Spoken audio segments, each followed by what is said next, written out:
Está con nosotros el dirigente aprista Omar Quesada. Hoy se celebra el Día de la Fraternidad, 22 de febrero, una fecha importante, es el onomástico de su líder histórico, Víctor Raúl Aya de la Torre. ¿Cómo estás, Omar? ¿Qué tal? Qué gusto de tenerte. Bueno, es un honor estar con ustedes, Pedro, y aquí en la televisora, y muchas gracias por la invitación. ¿Qué ha sucedido hoy día? Bueno, hoy día para los apristas es una fecha importante porque es el cumpleaños de Aya de la Torre.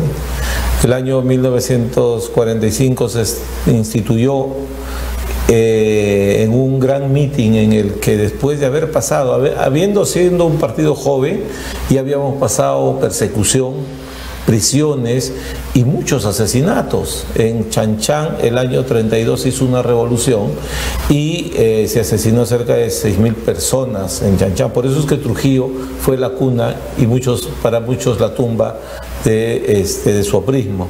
Y Manuel Seoane, el cachorro Seoane, le decían que era un hombre intelectualmente de esa generación superior y todo, de un discurso, y se instituyó celebrar el día de Aya de la Torre, el cumpleaños, como el día de la gran fraternidad aprista.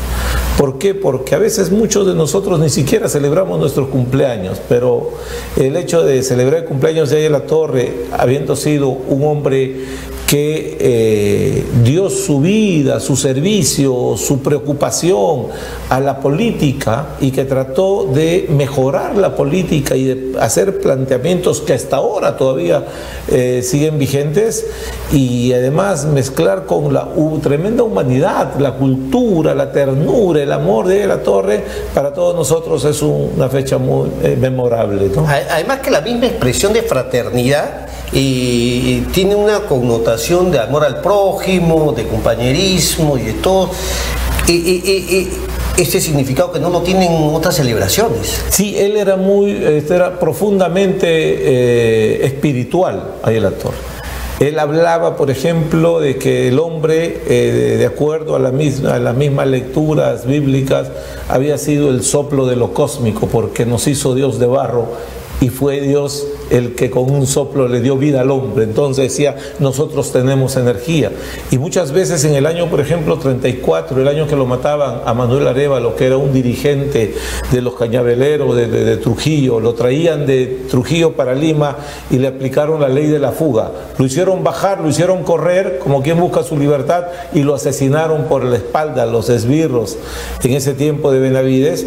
Él, en el momento en que lo estaban asesinando a Manuel Arévalo, Aya de la Torre lo había visto a Manuel Arévalo pintando sus estrellas al frente de donde estaba oculto Víctor Raúl. Entonces siempre ha habido eso en nosotros. Por eso es que es un partido donde se ha desarrollado también lo que le llamamos la mística, que no es otra cosa, es que la fe y el cariño que se tiene al cumplimiento de los ideales. ¿Qué viene después? Ya hubo una romería en la mañana.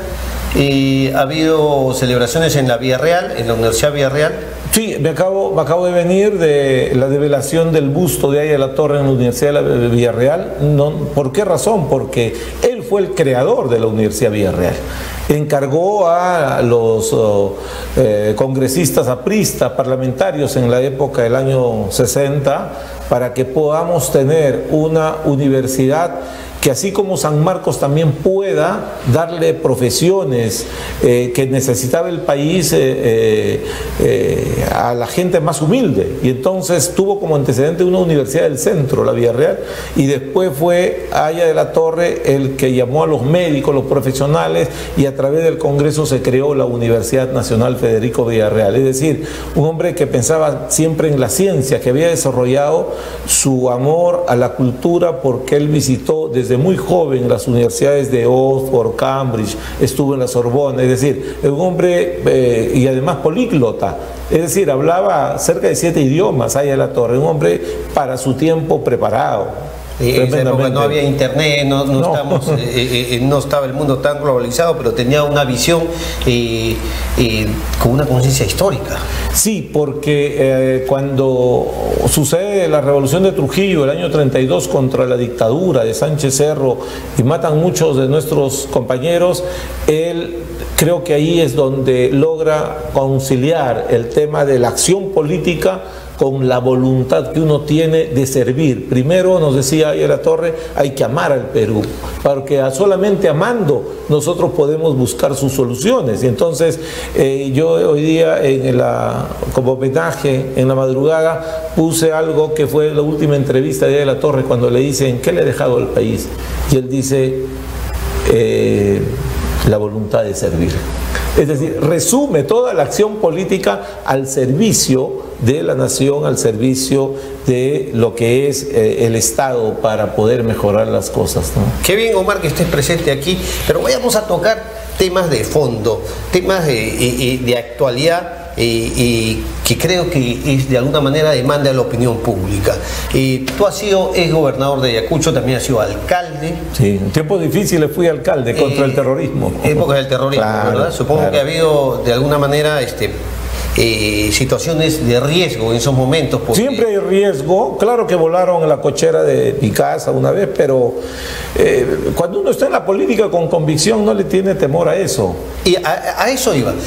Se dice que el APRA es el muro de contención del comunismo, de este comunismo que empieza a invadir varios países. Ya tenemos de repente Venezuela, Cuba, desde hace más de 50 años.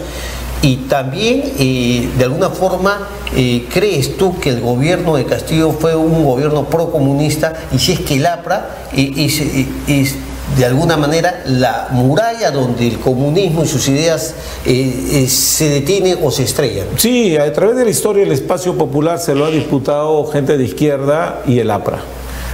La izquierda nunca llegó a ser gobierno porque estaba el APRA, porque las tesis de izquierda comunista eran las tesis de un marxismo anacrónico del 1800.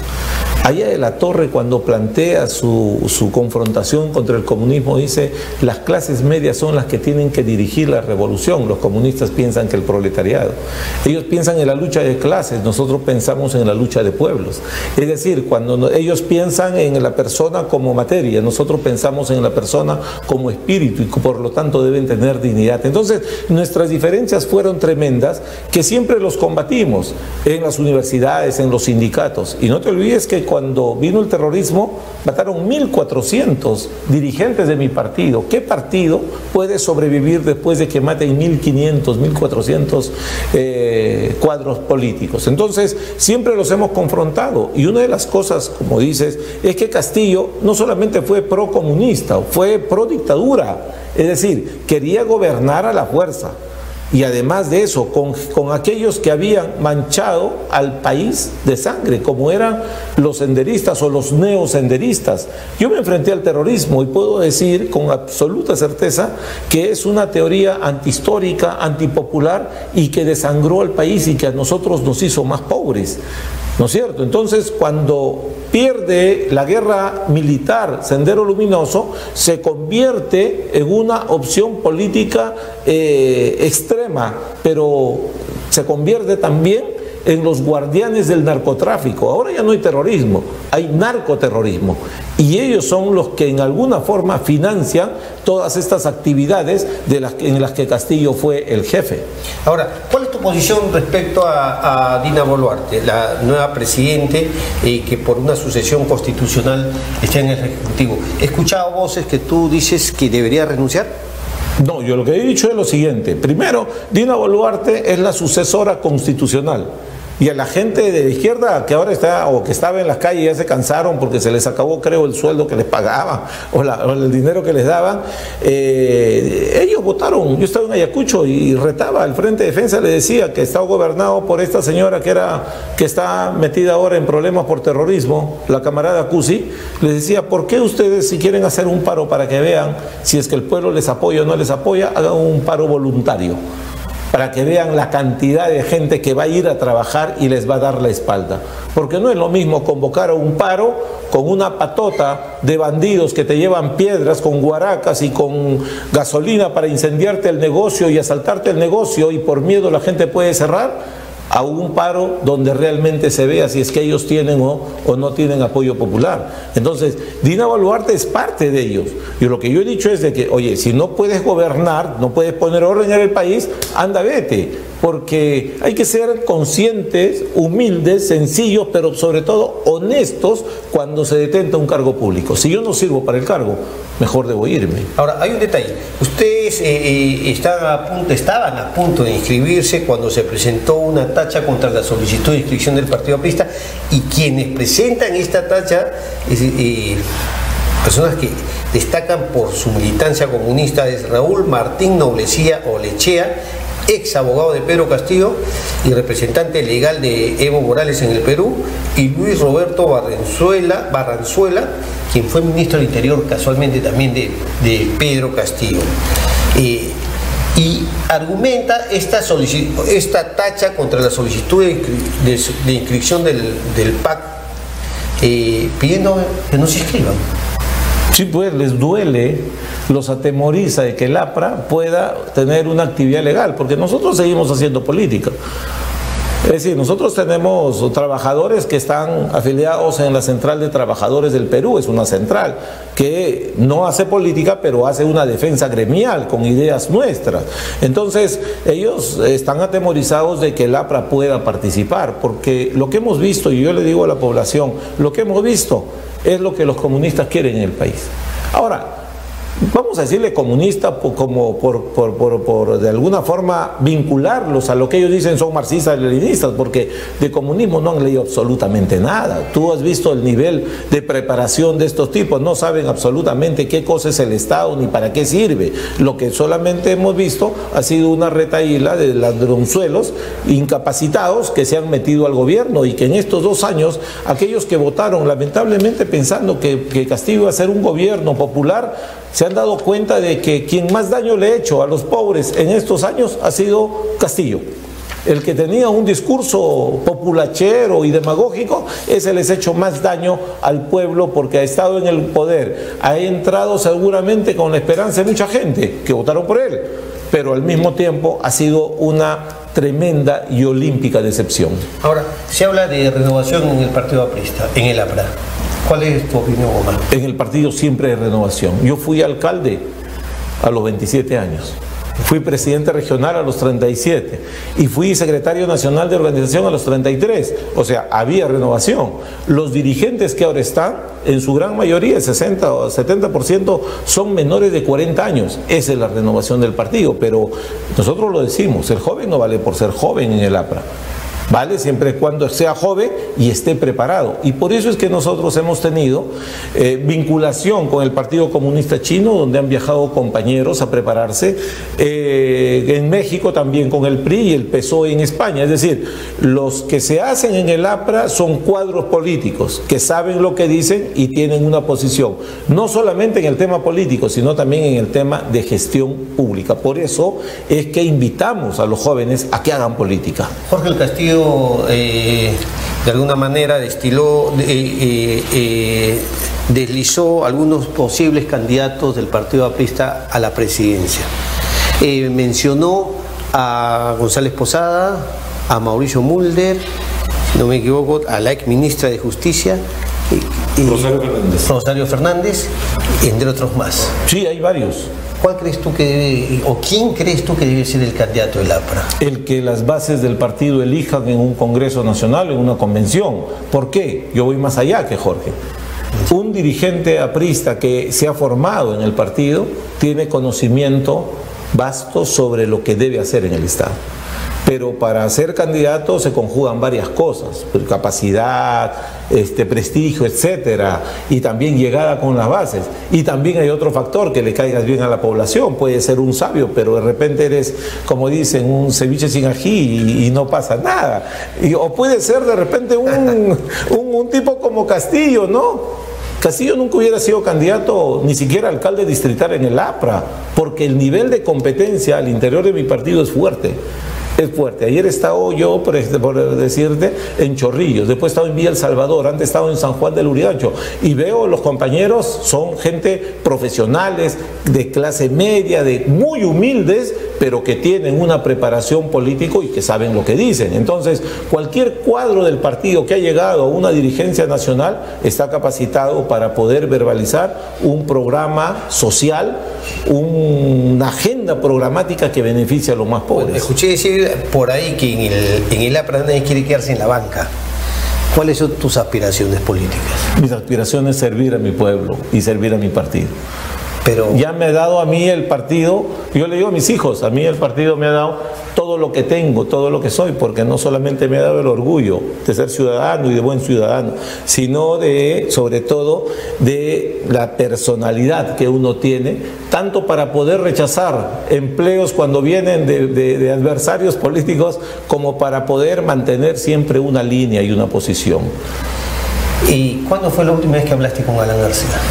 El día anterior a que él fallezca. Yo lo fui a ver a la universidad. ¿Qué fue lo que te dijo? ¿Cuál fue la conversación, si se puede conocer, para que el país lo sepa? ¿Y cómo fueron esos momentos? ¿Qué sucedió? ¿Algunos detalles, Omar? No, lo que yo le dije es algo que yo supe, que lo querían detener. Y él había tomado una decisión. Me dijo, eso no va a pasar nunca, me dijo.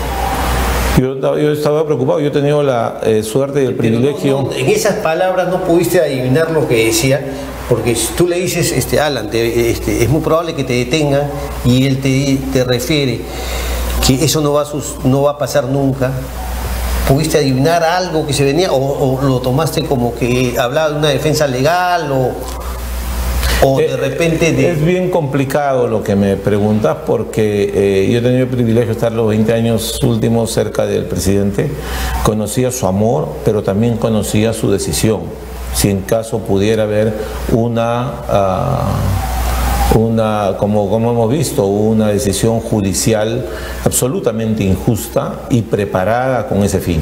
No te olvides, y eso hay que decirlo, a Alan García lo chuponeaba, y él en algún momento deben haber chuponeado para saber de que él no iba a aceptar tener una prisión absolutamente injusta, con el circo, con el show de todos sus enemigos, porque lo que no hay que olvidarnos es que todo eso estuvo preparado. Tan preparado estuvo que habían cámaras de televisión antes de que vaya un fiscal, de que Vizcarra había citado a reunión de Consejo de Ministros a las 5 de la mañana, y que algunos periodistas habían comenzado a tuitear de que Alan García iba a ser detenido sin que él lo supiera. Es decir, había toda una maquinaria y una patraña montada para hacerlo aparecer a Alan García humillado, vejado, insultado. Pero eso es lo que nosotros decimos, con esa dignidad, hasta el fin de sus días le ganó a sus enemigos.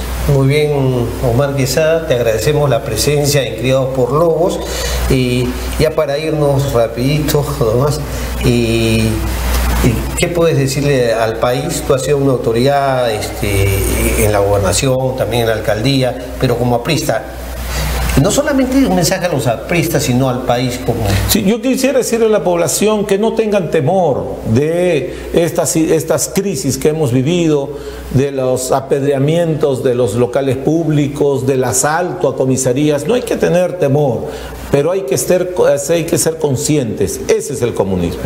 El APRA va a pelear contra ellos. Nosotros no le tenemos miedo. Hay que tener esperanza en el futuro. He tenido la oportunidad de viajar mucho con el presidente Alan García. Él sabía de memoria todos los grandes proyectos que se podían hacer, el ferrocarril que de norte a sur, toda la posibilidad de desarrollo, la enorme posibilidad de desarrollo que tiene nuestro país. Necesitamos solamente ponernos de acuerdo en un gran proyecto nacional. A los chicos les digo que hagan política, a los jóvenes, no hay cosa más hermosa que la política para poder ayudar y servir a la gente. Y se los digo yo, que he estado en un tiempo difícil, en una zona difícil, desde muy joven haciendo política, y que eso ha servido para que mucha gente también pueda encontrar en la política no el beneficio lucrativo, sino más bien la voluntad cristiana de servir al prójimo. Así es de que el Perú va a sobreponerse a todos sus males, y ojalá el APRA es apenas una posición del país. Muchos tienen mejores ideas seguramente,